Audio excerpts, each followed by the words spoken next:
में जानकर कोई भी प्रकार का संकल्प उत्पन्न किया, वो बात है, देखो, है ना।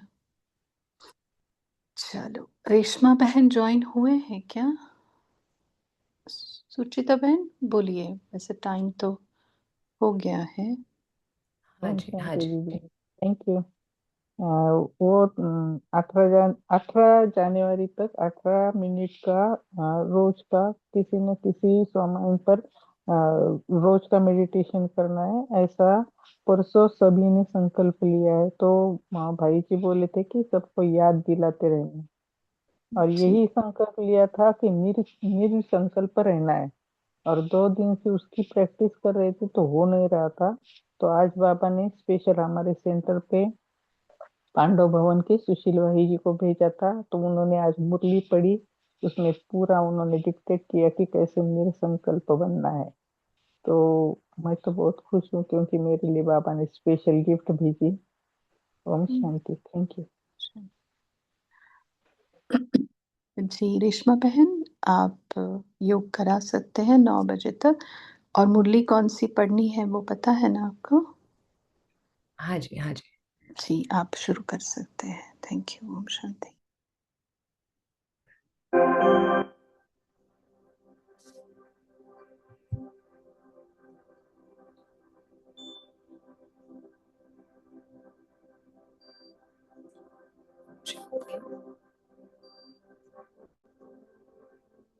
सभी रिलैक्स पोजीशन में बैठेंगे।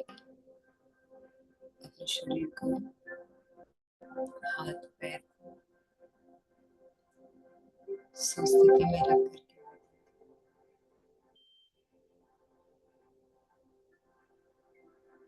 करके समय के लिए साइलेंस का और शरीर स्थिति का अभ्यास करेंगे।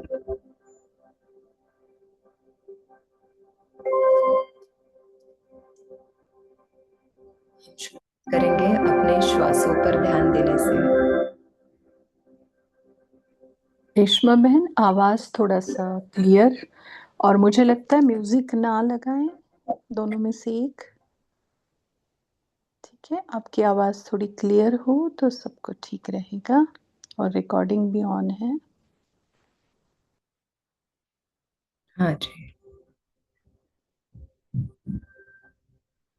तो सभी रिलैक्स, शरीर स्वस्थिति में अपने श्वासों पर ध्यान देंगे।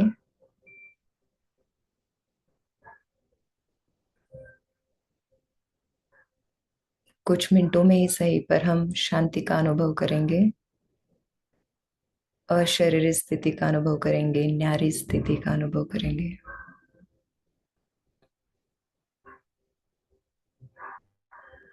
श्वास अंदर और बाहर कैसे जा रही है, इस पर हमारा ध्यान।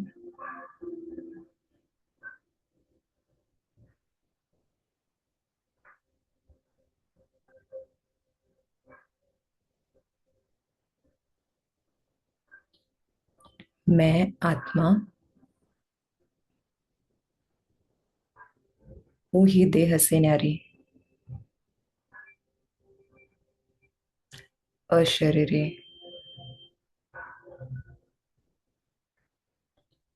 ये शरीर रूपी मेरा वस्त्र इस जन्म का है। ऐसे कई वस्त्र मैंने धारण किए और छोड़ दिए हैं।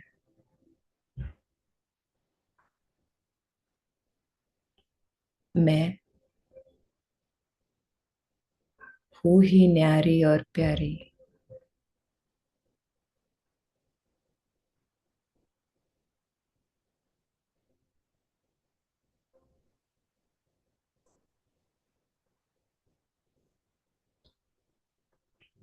मैं अपने ओरिजिनल रूप को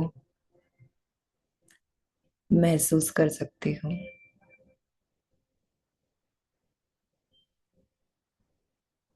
उसका अनुभव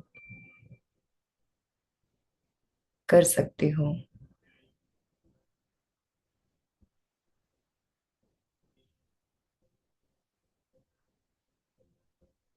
रिलैक्स,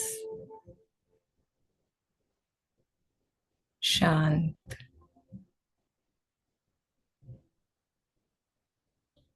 देह से न्यारी, संकल्पों की दुनिया से भी न्यारी,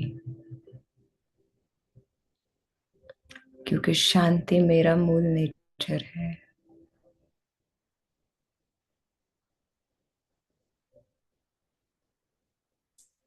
मैं शांति हूं।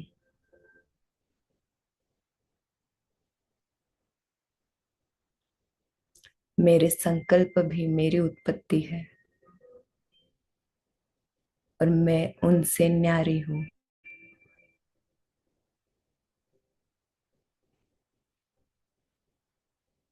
जैसे स्क्रीन पर कोई चित्र चल रहा है और देखने वाला उनसे न्यारा है, वैसे ही मेरे मन के संकल्प, विकल्प मुझ आत्मा से न्यारे हैं।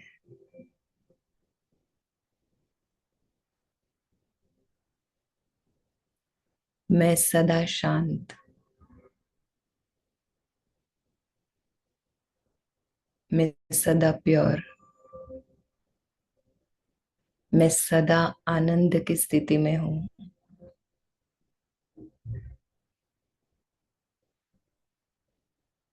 मेरे संकल्प जैसे सागर के ऊपर की हलचल वाली लहरें, पर मैं सागर की गहराई में शांत।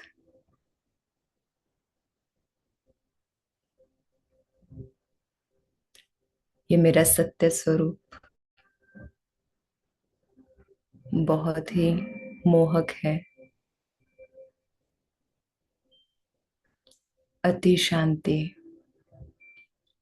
अति न्यारापन,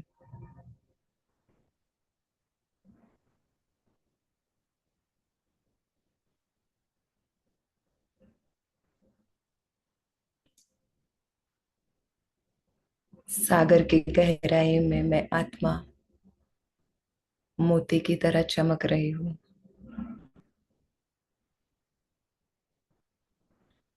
मेरे से शांति का प्रकाश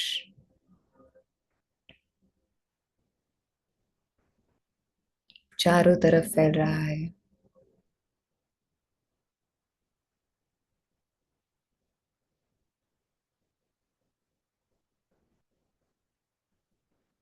और शिव बाबा जैसे मेरे साथ है, कंबाइंड, वो मेरे से अलग है ही नहीं।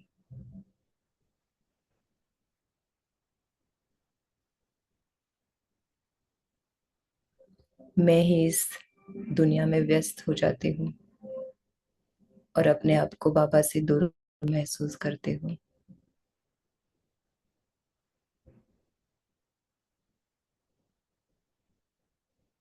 पर बाबा मेरे साथ कंबाइंड है।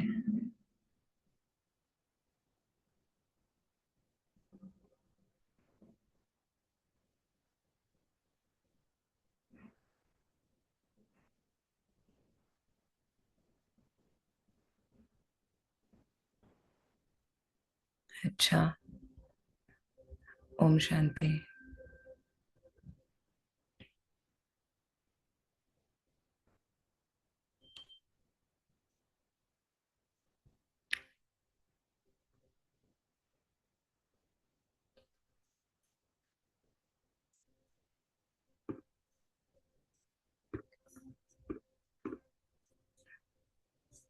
ओम शांति।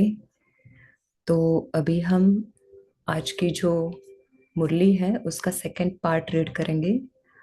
उसके पहले जो मुरली का फर्स्ट पार्ट है उसको थोड़ा सा रिवाइज करेंगे। तो मुरली का जो टाइटल है वो है चार बातों से न्यारे बनो।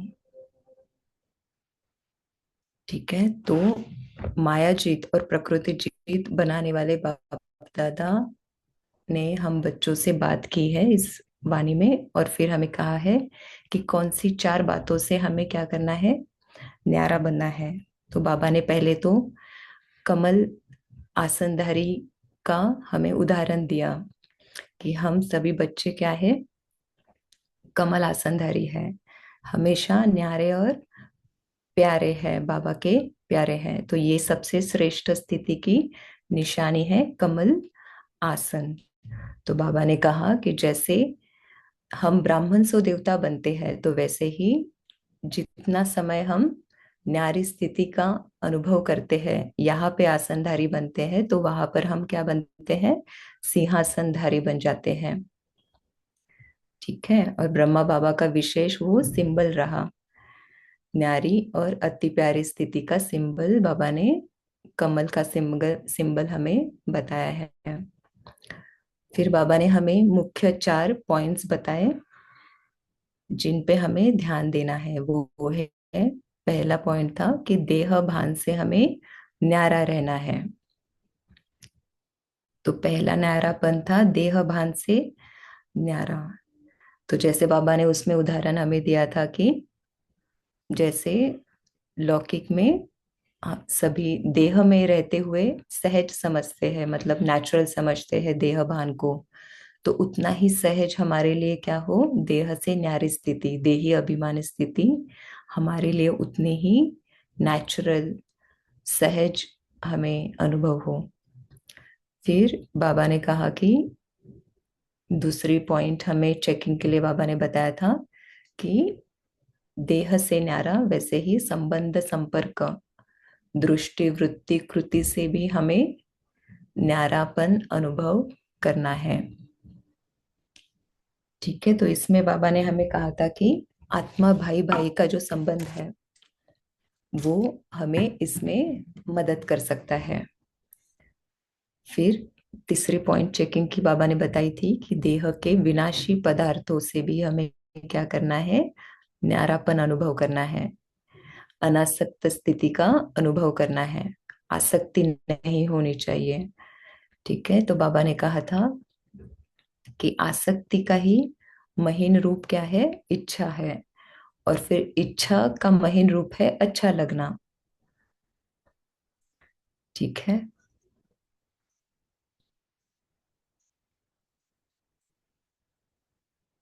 फिर चौथा पॉइंट जो बाबा ने हमें चेकिंग के लिए बताया था वो था हमारे पुराने स्वभाव जो है, तो स्वभाव और संस्कार से भी हमें क्या करना है, न्यारा बनना है।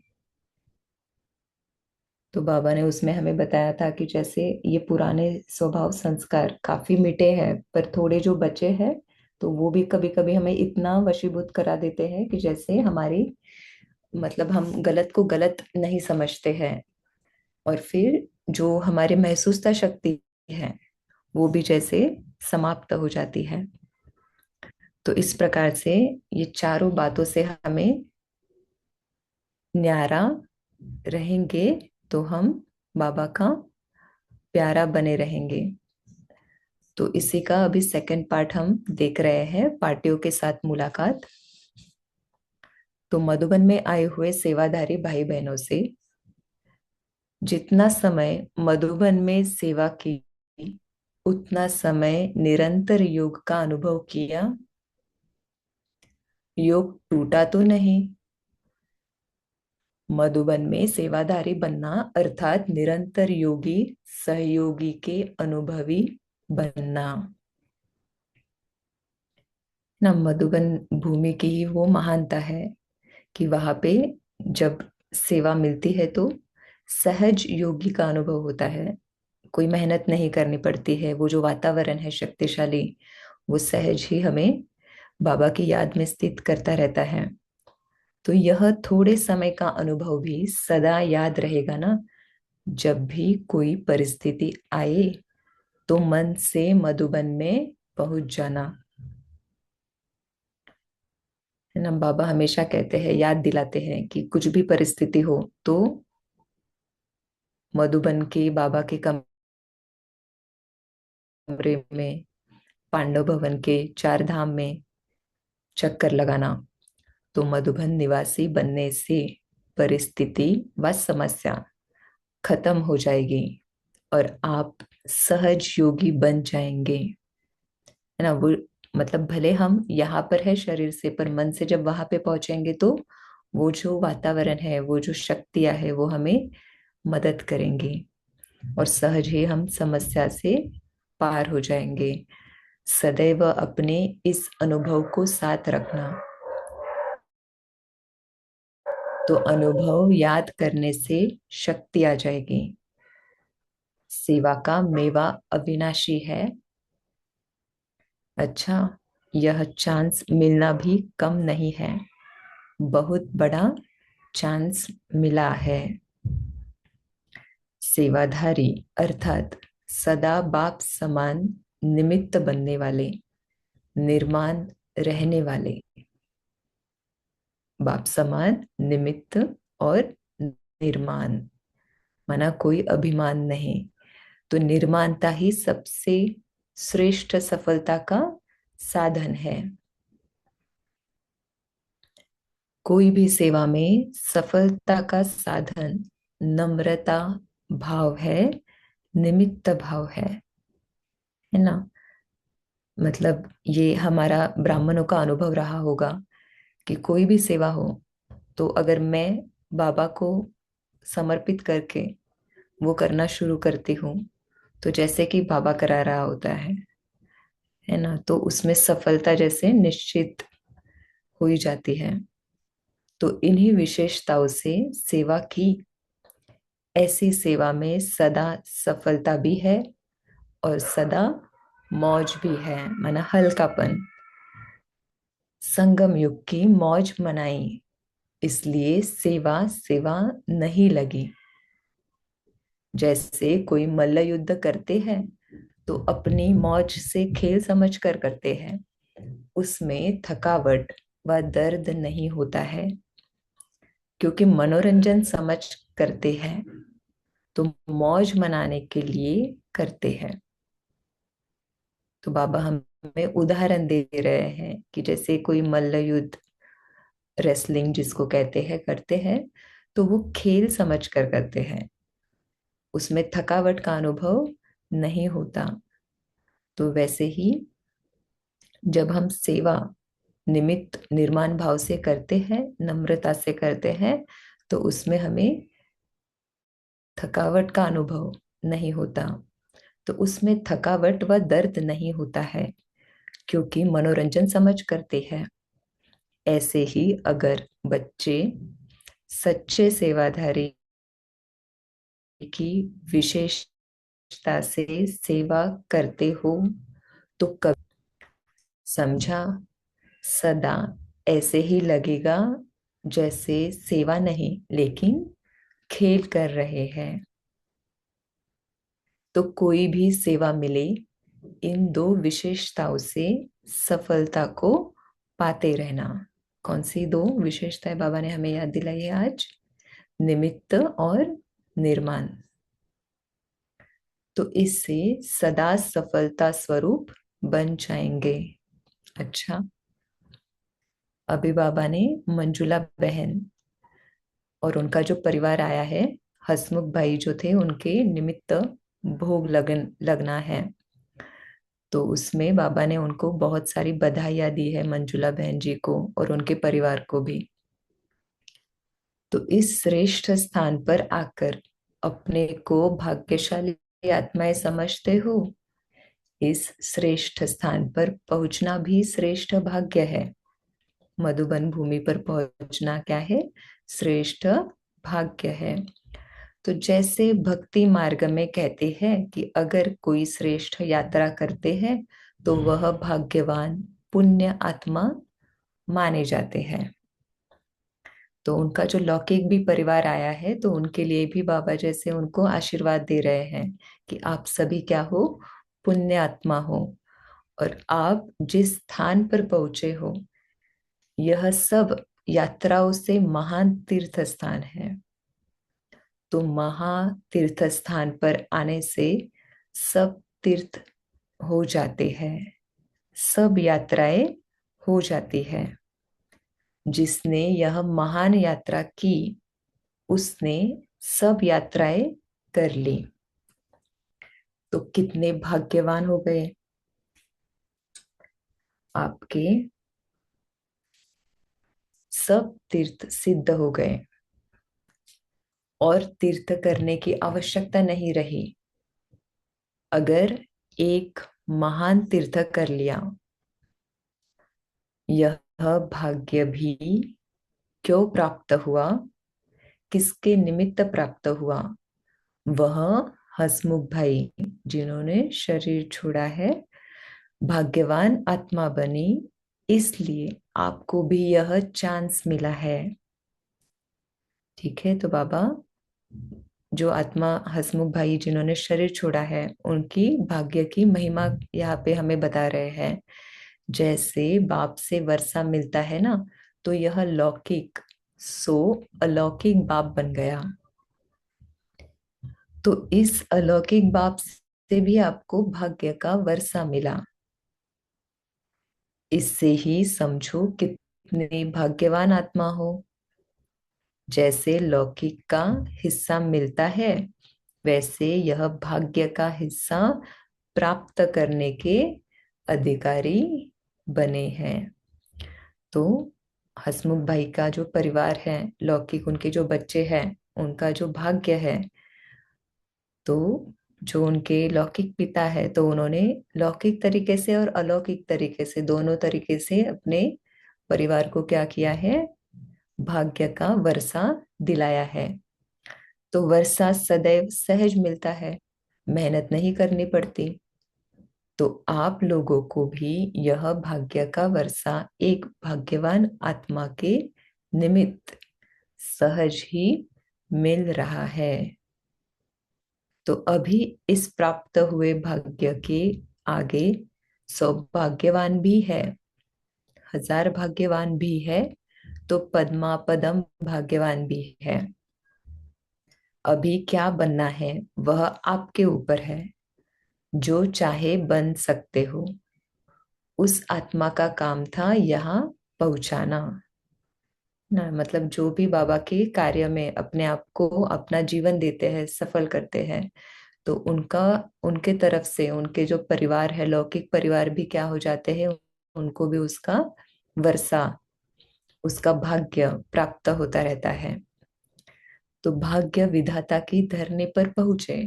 अब जितनी भाग्य की लकीर खींचने चाहो उतने खींच सकते हो।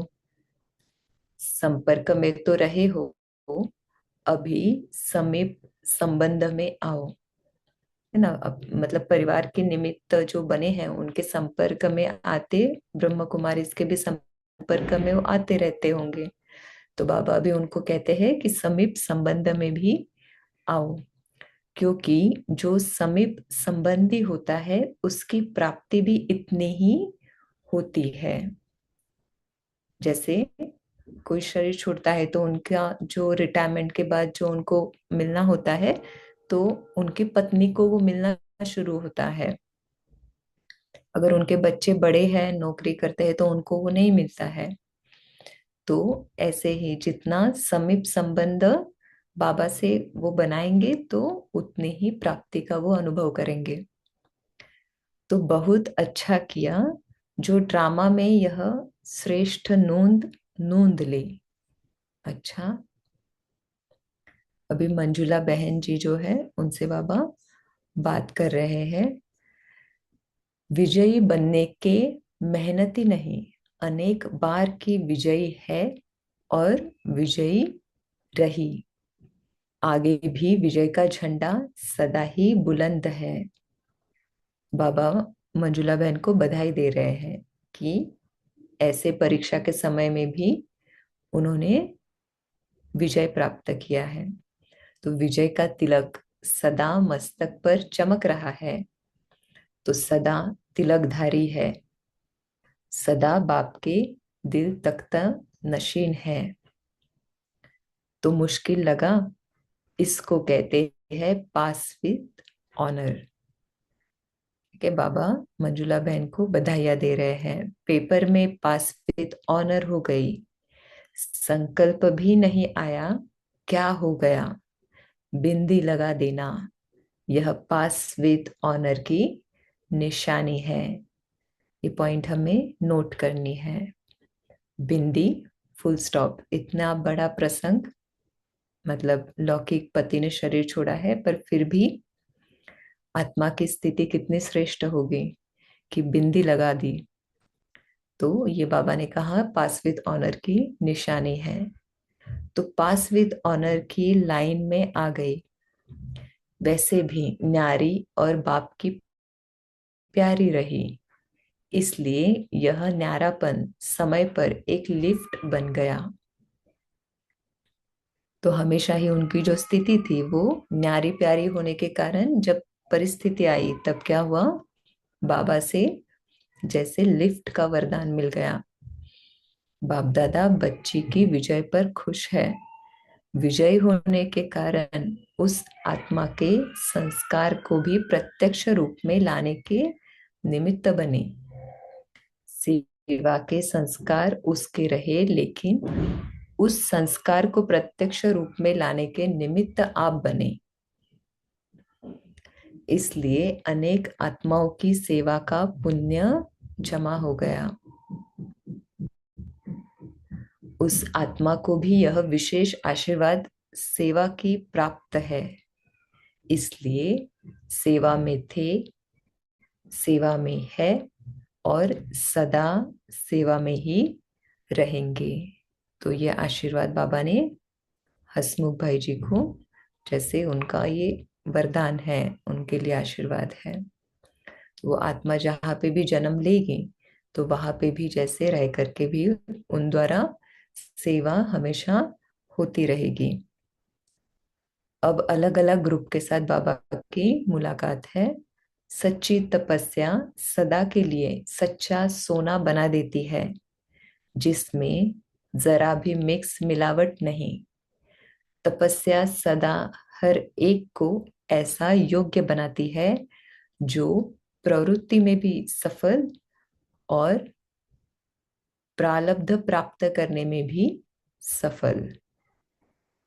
तपस्या का बाबा ने क्या बताया, हमें प्रवृत्ति में भी सफलता और प्रारब्ध प्राप्त करने में भी सफलता। ऐसे तपस्वी बने हो। तपस्या करने वालों को राजयोगी कहते हैं। तो आप सभी राजयोगी हो। कभी किसी भी परिस्थिति से विचलित होने वाले तो नहीं, है ना। तो एक जगह पे बैठ करके तपस्या करना नहीं, पर दिन भर जो अवस्था है वो तपस्वी माना। हमेशा अंदर अपने ऊपर ध्यान कि क्या संकल्प चल रहे हैं। हर संकल्प के ऊपर स्ट्रिक्ट चेकिंग। तो बाबा कहते हैं कि कोई परिस्थिति से विचलित होने वाले तो नहीं हो, तो सदा अपने को इसी रीति से चेक करो और चेक करने के बाद चेंज करो। सिर्फ चेक करने से भी दिल शिकस्त हो जाएंगे, सोचेंगे कि हमारे में यह भी कमी है, यह भी है, पता नहीं ठीक होगा या नहीं होगा। ठीक है, तो हमारी कमी को देखना एक बात है, उसको समझना एक बात है, पर उसको तुरंत ही हमें क्या करना है, चेंज करना है पॉजिटिव थॉट के साथ, और ना कि दिल शिकस्त होना है ना। गिल्ट में जिसको चले जाना कहते हैं कि मेरे से ये गलती कैसे हुई, क्यों हुई, इसमें नहीं जा करके अब उसको मुझे जो पॉजिटिव संकल्प देना है वो दे करके उसे हमें बार बार फिर चलाना है, रिपीट करना है।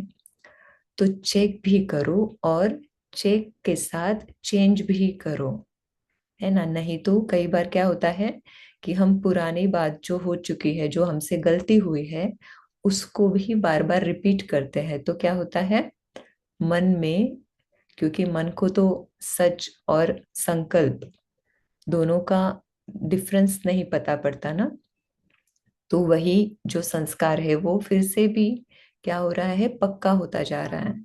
तो इसलिए उससे तुरंत बाहर निकल के हमें जो नया संकल्प धारण करना है उसके साथ हमें अपने मन को स्विच करना है। समझो कमजोर बन गए, समय चला गया, लेकिन समय प्रमाण कर्तव्य करने वालों की सदा विजय होती है। तो सभी सदा विजयी श्रेष्ठ आत्माएं हो। सभी श्रेष्ठ हो या नंबरवार। अगर नंबर पूछे कि किस नंबर वाले हो तो सब नंबर 1 कहेंगे। लेकिन वह नंबर कितने होंगे, एक या अनेक? फर्स्ट नंबर तो सब नहीं बनेंगे, लेकिन फर्स्ट डिवीजन में तो आ सकते हैं ना। फर्स्ट नंबर एक होगा, लेकिन फर्स्ट डिवीजन में तो बहुत आएंगे। इसलिए फर्स्ट नंबर बन सकते हो, है ना। फर्स्ट डिवीजन वाले हम बन सकते हैं। राजगद्दी पर एक बैठेगा, लेकिन और भी साथी तो होंगे ना। उनकी जो मतलब सतयुग की जो राजगद्दी होगी, उनकी जो सभा होगी, उसमें बाकी भी गद्दियां होंगी। तो रॉयल फैमिली में आना भी राज्य अधिकारी बनना है। तो फर्स्ट डिवीजन अर्थात नंबर 1 में आने का पुरुषार्थ करो। अभी तक कोई भी सीट सिवाय 2-3 के फिक्स नहीं हुई है। अभी जो चाहे, जितना पुरुषार्थ करना चाहे कर सकता है। बाप दादा ने सुनाया था कि अभी लेट हुई है, लेकिन टू लेट नहीं हुई है। इसलिए सभी को आगे बढ़ने का चांस है। विन कर 1 में आने का चांस है। तो सदैव उमंग उत्साह में रहे। ऐसे नहीं चलो कोई भी नंबर बने। मैं नंबर 2, मैं नंबर 2 ही सही। इसको कहते हैं कमजोर पुरुषार्थ, है ना। मतलब जिन्होंने पहले से ही हार खा ली है, मन में ही हार मान ली है कि हम नंबर 1 में नहीं आ सकते। जबकि बाबा हमें कितना उमंग उत्साह देते रहते हैं कि कुछ भी हो जाए, आपको फिर से उठ करके खड़ा रहना है, फिर से पुरुषार्थ करते रहना है। तो आप सभी तो तीव्र पुरुषार्थी हो ना। अच्छा, ओम शांति।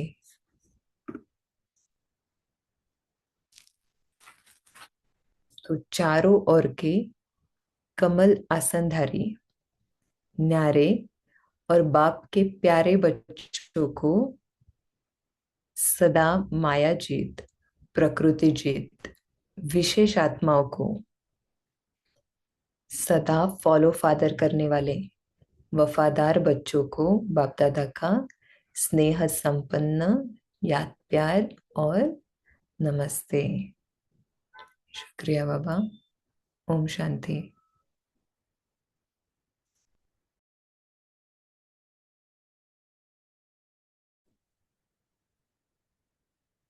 थैंक यू रेशमा बहन। एक तो रिवाइज भी कराया कल का, और आज भी बहुत धीरज से स्पष्टता से मुरली पढ़ी। Thank you. तो अभी वतन में जाकर देखो तो सही, अपनी सीट देखती है क्या, फर्स्ट क्लास में आने वाले हैं रॉयल फैमिली में या कैसे। फिर 1 मिनट बाद पॉइंट शेयर करेंगे। ओम शांति।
ओम शांति।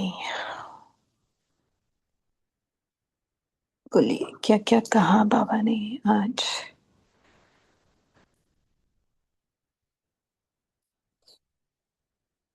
अपने पॉइंट शेयर कर सकते हैं।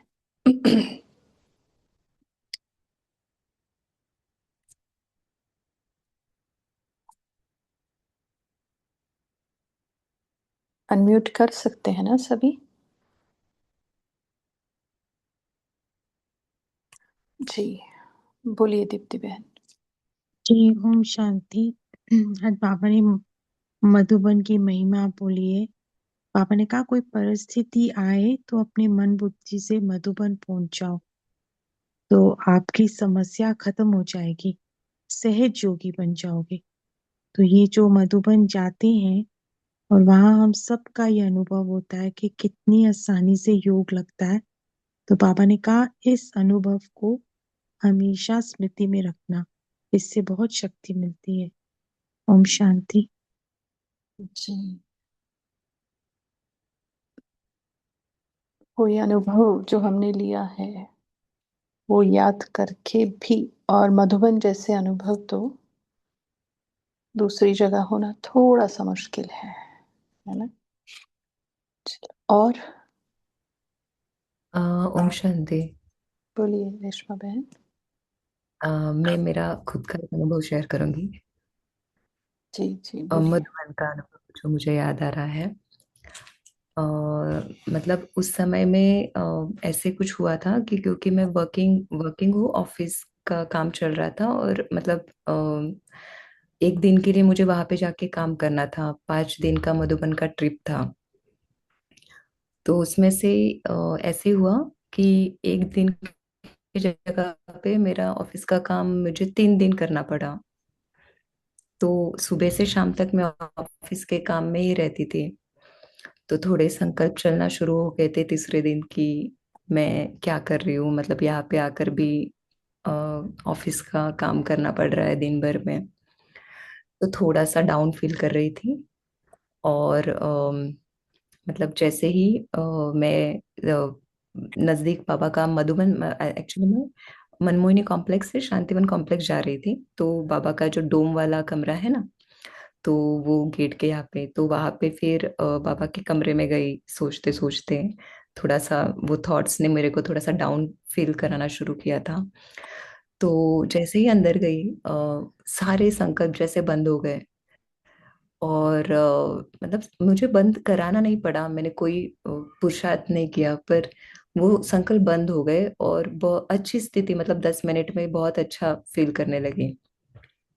फिर मैं वहां से बाहर आई और मैं शांतिवन जा रही थी। तो फिर वो 10 मिनट बीच में मेरे फिर से जो पुराने संकल्प थे वो इमर्ज होना शुरू हुए, और फिर से थोड़ा सा स्थिति नीचे आना शुरू हुआ।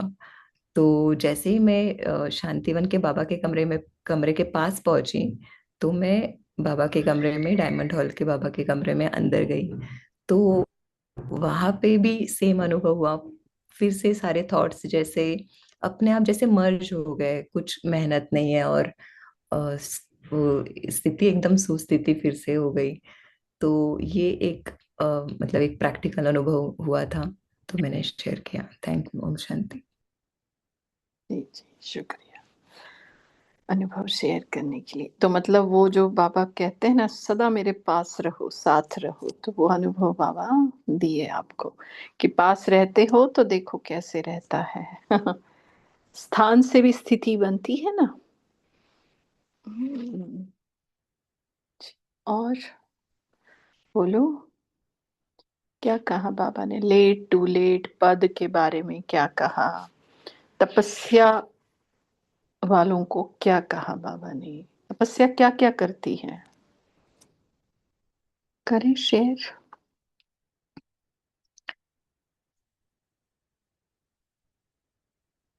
शांति दीदी।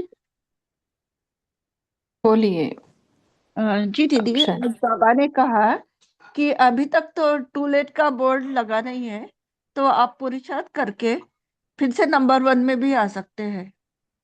ओम शांति दीदी। जी सिर्फ 2-3 सीट, वैसे तो बाबा 2 बोलता है लेकिन आज 3 बोले हैं। सीट सिवाय 2-3 के फिक्स नहीं हुई है। जी। और क्या कहा बाबा ने?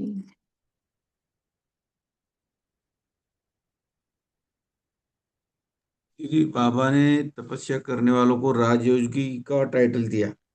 बाबा कहते हैं हम्म। जो तपस्या हम्म। करने वाले हैं वो राजयोगी है। हम्म। आणि दूसरा जो मधुबन में सेवादारी बनते हैं उनका भी बाबा ने भाग्य के बारे में बताया कि वो निरंतर योगी और सहयोगी बन जाते। मधुबन में सेवा करना माना फिर बाबा को याद करने की जरूरत नहीं, योग लगाने की जरूरत नहीं, निरंतर ऑटोमेटिक ऐसे पावरफुल वाइब्रेशन वहाँ होते हैं क्योंकि सारी तपस्वी आत्माएं वहाँ पे जमा है, बाबा से शक्ति ले रही है और वो वाइब्रेशन बाबा के पास पहुंचा देते हैं, माना याद से याद मिल जाती है। ओम शांति। जी। पास विद ऑनर की निशानी क्या बताई बाबा ने?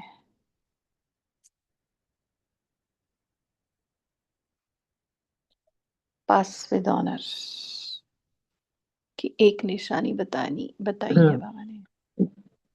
ओम बोलो दीदी। ओम बोलिए शांति बोलिए। दीदी। हाँ। आज बाबा ने कहा है कि पांचवी ऑनर की निशानी है बिंदी लगा देना हर बात को, हम्म। जो हुआ सो हुआ। और बिंदी लगाने से ही हम पांचवी ऑनर बन सकते हैं। बाबा ने आज ये भी कहा कि जैसे हम न्यारे और प्यारे रहेंगे, बाप के प्यारे रहेंगे, हो जाएंगे, तो समय पर हमें लिफ्ट मिल जाएगी हर परिस्थिति में, हर कौन से भी इसमें। तो बाबा ने कहा है कि ये न्यारे और प्यारे बनना है और हर बात को बिंदी लगा देना, फुल स्टॉप, जो हुआ सो हुआ, नथिंग न्यू। तो ऐसे बाबा ने कहा है पांचवी ऑनर की निशानी। और दीदी हमें एक पूछना है कि टू लेट का बोर्ड तो 2013 से लगा ना क्या? ऐसा क्या? बोलते थे। हम तो पहले ही आए हैं, लेकिन ऐसा तो कहते हैं कि 2013 से बाबा ने एक मुरली में कहा था शायद कि टू एक लेट का मुरली बोर्ड में लग गया। एक बार कहा है बाबा ने हाँ, टू एक बार लेट। कहा है। एक ही बार कहा है। एक ही बार। हाँ। तो हाँ, लेकिन हमें देखो, ऐसा। अगर ज्ञान के आधार से समझो ये हाँ। ड्रामा, अब मुझे हाँ। पता नहीं क्या, लेकिन हम्म, जैसे ब्रह्मा बाबा अव्यक्त होने के बाद जो भी आए हैं उनको बाबा लेट कहते हैं। बराबर। हाँ, मतलब हाँ, 69 के बाद जो भी आए हैं इस ज्ञान में, बाबा उनको लेट आए हो कहते हैं। लेट आए। तो उस हम तो आधार अपन, से, हाँ, उस आधार से टू लेट कब कहेंगे? ये दादी गुलजार दादी का ये हो गया, शरीर हाँ। छोड़ा। हाँ, हाँ, मुझे भी अब ऐसा हाँ, लगा था, इसीलिए पूछा मैंने। दूसरा तो मतलब पार्ट उसके रथ। आधार से, बाकी तो बाबा की कुछ बातें बाबा ही हाँ, जाने, है ना। बस हम वही जान हम दत्त ये मत समझे, न्यारी।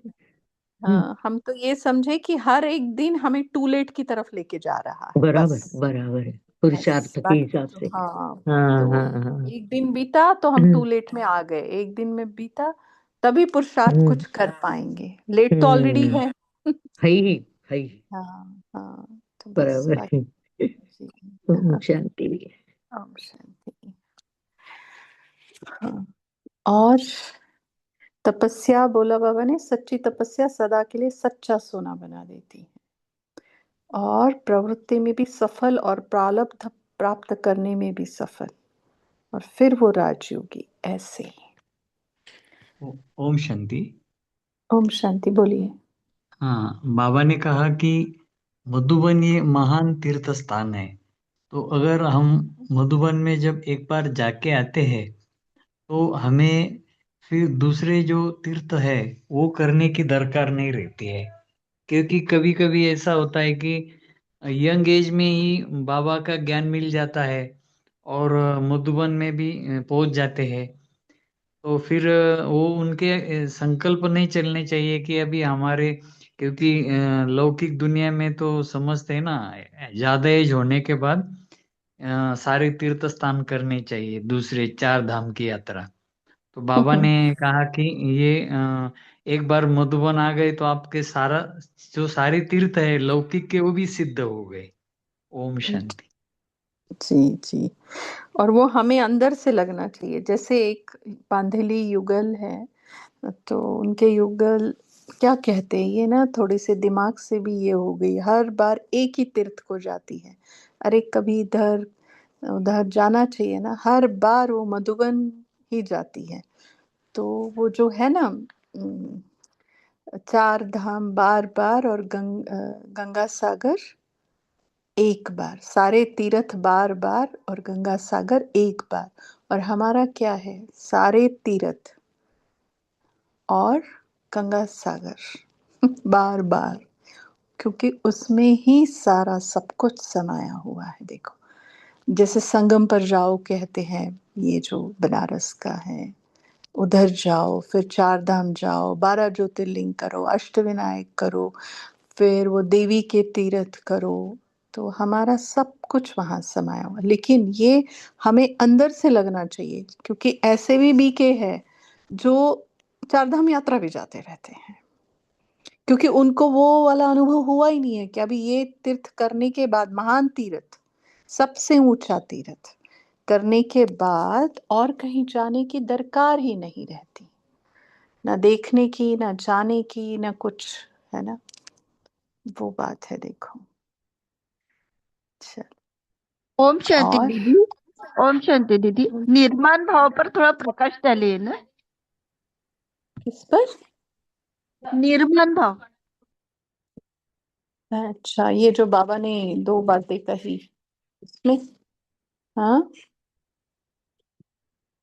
निमित्त और निर्माण, वो ये दीदी पीछे में आवाज है, इसलिए बंद कर। हाँ हाँ।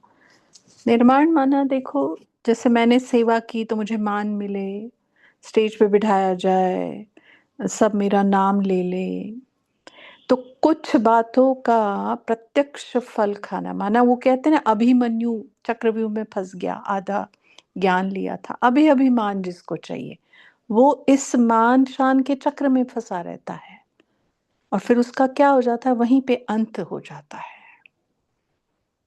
ना। एक मतलब नाम मान शान से परे निर्माण, एकदम ऐसे एक निर्माण वो होता है। और दूसरा निर्माण वो जो कंस्ट्रक्ट करता है, जो निमित्त समझता है अपने आप को, कंस्ट्रक्ट करना माना नया निर्माण करना, कंस्ट्रक्शन जिसको कहते हैं, है ना। तो जो निर्माण है, माना नाम मान शान से परे है, जो खुद को निमित्त समझता है, वही निर्माण के लिए निमित्त बन सकता है।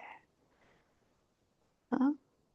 नहीं तो उसको ना बाबा यूज करेगा, ना परिवार यूज करेगा, क्योंकि भाई उन्होंने सेवा की तो पहले एक सीट तो उनकी स्टेज पर रखनी पड़ती है, और हर बार, और सेवा भी करेगा, जब मान शान देंगे तो ही सेवा करेगा। तो हम को कौन सी कैटेगरी में आते हैं ये हम देखें, है ना। हम उतना निमित्त समझते हैं क्या, निस्वार्थ भाव, निष्काम भाव, क्योंकि देने वाला तो बैठा हुआ है ना। हम व्यक्तियों से लेना चाहते हैं क्या अभी भी, चाहे वो नाम मान शान क्यों ना हो, ठीक है ना। सबसे सर्टिफिकेट लेना अलग बात है, लेकिन ये नाम मान शान की अपेक्षा करना ये अलग बात है, ठीक। हाँ ठीक है दीदी, आया समझ में, क्लियर हो गए। जी ओम जी। शांति। ओम शांति। बोलो, और कुछ है? ओम शांति दीदी।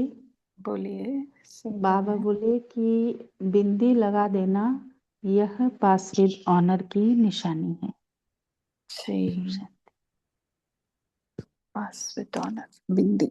तो देखो, पास तो बहुत होने वाले हैं, लेकिन पास विद ऑनर जैसे डिस्टिंक्शन आते हैं और उसके बाद और ज्यादा मार्क आने वाले हैं, तो फिर क्या होता है, देखो पोल डाला हुआ है, हाँ, तो वो भी दे कर लेना। 80% मार्क तो थोड़ी और महीन चेकिंग, चेकिंग के पहले थोड़े से, जिनको 80% के ऊपर मार्क्स लाने हैं, कुछ क्वेश्चंस ऐसे होते हैं जिसके लिए थोड़ी अच्छी से पढ़ाई चाहिए होती है, 90 के ऊपर, और 100 आउट ऑफ 100 लाने हैं, तो वो एक दो क्वेश्चन ऐसे होते हैं, बहुत ट्रिक वाले होते हैं, जो बहुत ध्यान से और समझ के पढ़ा है वही 100 आउट ऑफ 100 ले सकता है। और फिर उसका पेपर रीचेक होता है, 2-2 एग्जामिनर चेक करते हैं कि गलती से भी उसको 100 मार्क्स ना मिले, है ना। तो ये पास विद ऑनर माना 3 इससे जाना पड़ेगा कि भाई मैं आत्मा बिंदी हूँ, ये लगाए हैं क्या अच्छे से, बाबा बिंदी है, ये दूसरी बिंदी, क्योंकि डिस्टिंक्शन से 100 तक पहुंचना है आपको 75 से। तो ये आगे वाले 25 मार्क्स है ना, वो ऐसे ही नहीं मिलने वाले। और फिर आखिरी बिंदी कौन सी होगी? सब कुछ किया लेकिन जो बीत गया सो बीत गया, चाहे तुमने अच्छा पुरुषार्थ किया नहीं किया, जो भी किया, फुल स्टॉप। तब जाके पास विद ऑनर बनोगे तुम, है ना। जी तो ये दीदी। 75 तक अभी तक पहुंचे हैं क्या हम? जो आगे फिर 25 मार्क के लिए मेहनत करनी है, अभी 50% तक भी नहीं पहुंचे हैं, तो फिर पास विद ऑनर तो दूर जाएगा। तो बिंदियों का अभ्यास करते रहे हम कि सवेरे जो भी हुआ है बहुत अच्छा हुआ है, सब कुछ बहुत खुशी देने वाली सेवा हुई है, प्रसाद भी बहुत अच्छा हुआ है, जो सोचा वो हुआ है, लेकिन उसको भी हमें फुल स्टॉप लगाना आ जाए। तो रात को हम रोज फुल स्टॉप लगाते हैं क्या? फुल स्टॉप लगाते हुए बाकी 2 बिंदियां मुझे याद आती हैं क्या? ये जब प्रैक्टिस में, जो बाबा कहते हैं ना बहुत काल का अभ्यास, वो करेंगे तो होगा आगे, नहीं तो मुश्किल। तो क्या है? निर्विकल्प निर्व्यर्थ स्थिति में एक बाप दूसरा ना कोई, यह ड्रिल सारे दिन में कितनी बार किया? एक आत्मा ने लिखा स्मृति में नहीं रहा, ठीक है, 1 से 5 बार, 6 से 10 बार, 10 बार से अधिक एक आत्मा ने किया है। चलो बढ़िया। तो अभी पानो नहीं भी किया है तो सोने से पहले जरूर करना।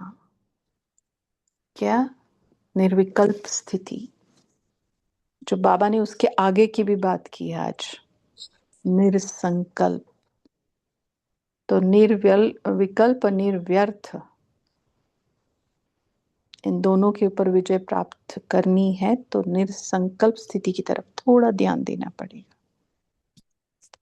चलो ठीक। और किसी को कोई पॉइंट शेयर करनी है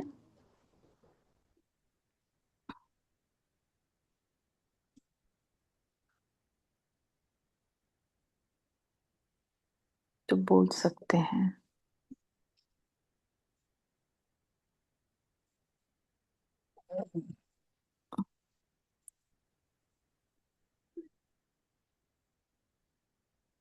और बोलिए कुसुम बहन।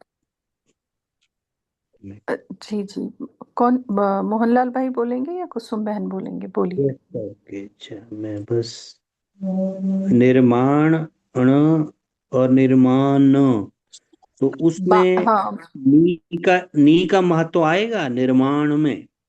जैसे मान नहीं, निर्माण हुआ, अभिमान, मान अभी चाहिए, वो निर्माण में वो अप्लाई होगी चीज, निर्माण चित्त अण अण। मैं ये पूछना चाह रहा था। बान का न में नहीं, बान का न में कंस्ट्रक्शन, नल का न में होगा, ठीक है। अच्छा। मान, हाँ, मान, मान में देखो, मान में हम बान का न नहीं लिखते हैं, नल का न लिखते हैं। तो ये जो निर्माण बोला है ना, नाम मान शान अभिमान, वो उसके लिए अप्लाई होगा, ठीक है। ठीक है। शांति। जी, बोलिए कुसुम बहन, आपको कुछ बोलना है?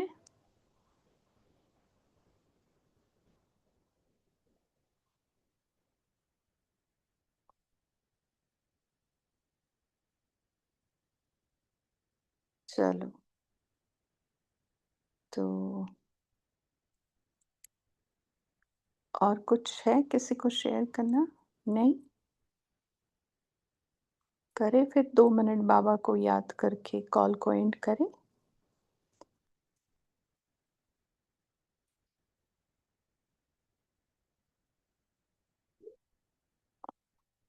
चल,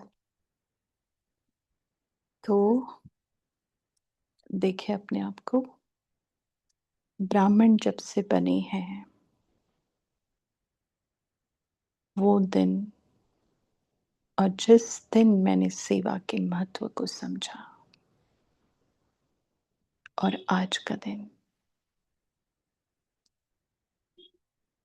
तो मुझ आत्मा ने अब तक के ब्राह्मण जीवन में कौन सी सेवाएं ऐसी की है जो मैं अपने आप को संपूर्ण रीति से निमित्त समझकर सेवा की है।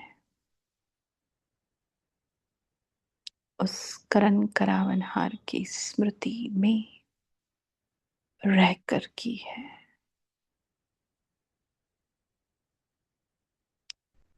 कितना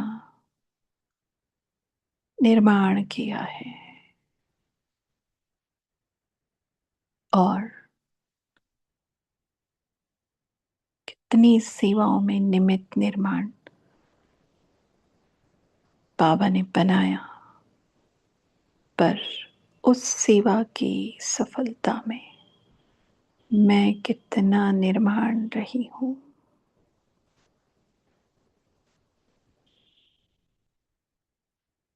मेरा नाम हो, मुझे मान मिले, और मैंने किया इसका अभिमान मुझे कितना आया। ये देखे, सिर्फ चेक करे, स्मृति में लाए वो सेवाएं जहां मैंपन की आलाएं मिक्स थी। करावनहार को भूल गई थी। उल्टा मैं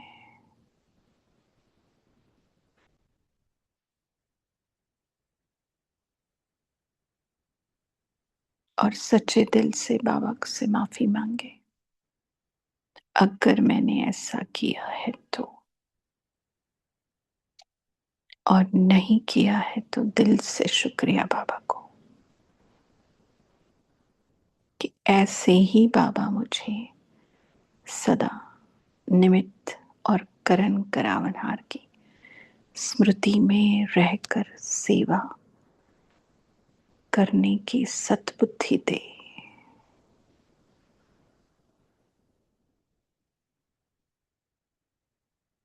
मैं आत्मा करणहार और वो करण करावनहार,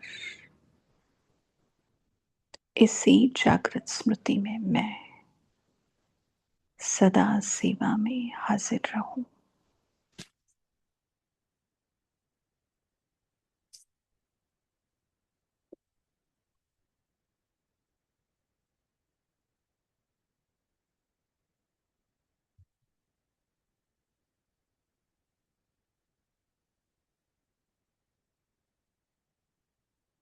उसकी तरह निरहंकारी बनकर,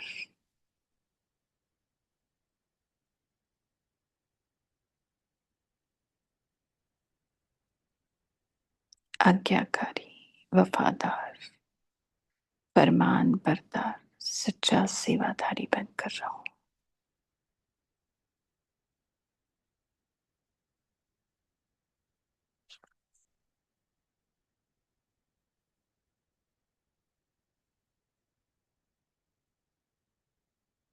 शांति। Good evening. थैंक यू आप सबका इस कॉल से जुड़ने के लिए।